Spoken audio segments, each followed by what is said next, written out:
Yesterday, we saw a significant escalation in the conflict in the Middle East as Iran unleashed a major airstrike targeting sites across Israel. It is the latest act of aggression in a region that includes the countries of Israel, the Palestinians, Lebanon, and Iran.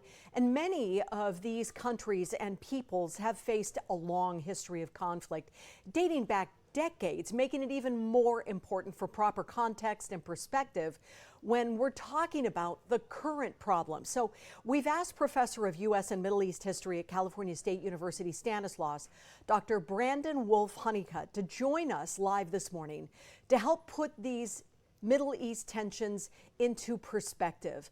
Dr. Wolfe-Hunnicutt, thank you very much for your time today. We appreciate it. Good morning. Thank you for having me. I'd like to go back in time for a moment. Maybe we can start with a certain period or event that maybe can help us better understand. And I'm not sure if it's May 1948 that you want to start with or before that. Yeah, I think May 1948 is a good place to begin in understanding the conflict. Essentially, the displacement of Palestinians to make way for the state of Israel has created a major political crisis that has reverberated throughout the region and contributed to regional instability and longstanding grievances that I think have built up and led to the current conflict. All right, well, let's talk about then what happened in May 1948, because many are saying that, I mean that was when Israel was created, their own land. Yeah, so May 1948 is an important symbolic date, but I think it's important to remember that through what was called the Palestinian Nakba, or the demographic catastrophe of essentially 750,000 Palestinians out of a total population of about 1.5 million were displaced from their homes in the course of the First Arab-Israeli War. But really, it's not just May of 1948. Of that 750,000 that were expelled from their homes, about 400,000 of them were expelled before May of 1948, in the period of what's sometimes referred to as an Arab-Jewish intercommunal war between when the UN released its partition plan in November of 1947. So a lot of the displacement happened in the period preceding the 1948 war, in the fall of 1947, and especially the spring of 1948. There was a rather systematic campaign of going from village to village in the areas that Israel hoped to make part of its new Jewish state, expelling population centers in the most desirable lands. And a lot of that happened before May of 1948. Okay, thank you for that perspective. Can you explain the driving force behind the escalation of tensions currently? So obviously a lot has happened between then and now, but I think the most important place to begin in understanding the sort of day-to-day headlines and what's been happening the last week or so is to recognize that Israel has a very long-term strategic objective of drawing the United States into a war with Iran. Israel sees Iran as its major strategic rival and challenge and threat. And I think Israel's taking advantage of the American domestic political situation to try to advance its long-term strategic objectives and pushing for a rather maximalist set of demands in this regard. And how does Iran play with or interact with Lebanon and the Palestinian people? So Iran is an ally of the Lebanese and Palestinian people. I think Iran sees a lot of times, Hezbollah and Hamas, Hezbollah being the Lebanese Shiite militant group and Hamas being the militant group in Gaza.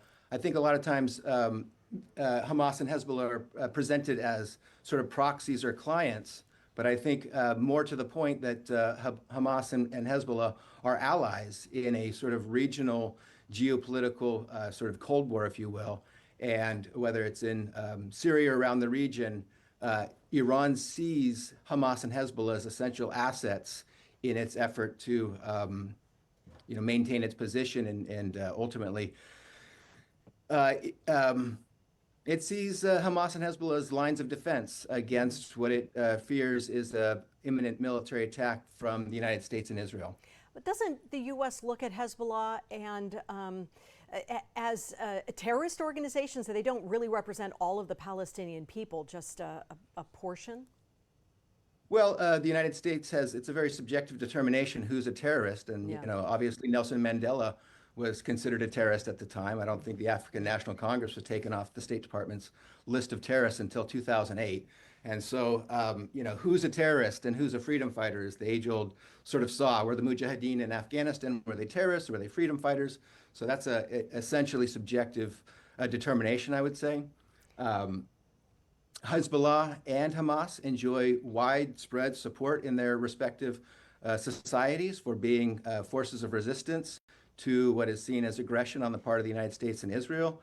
And so I think actually Hamas and Hezbollah do enjoy a wide measure of support and legitimacy that they grow not out of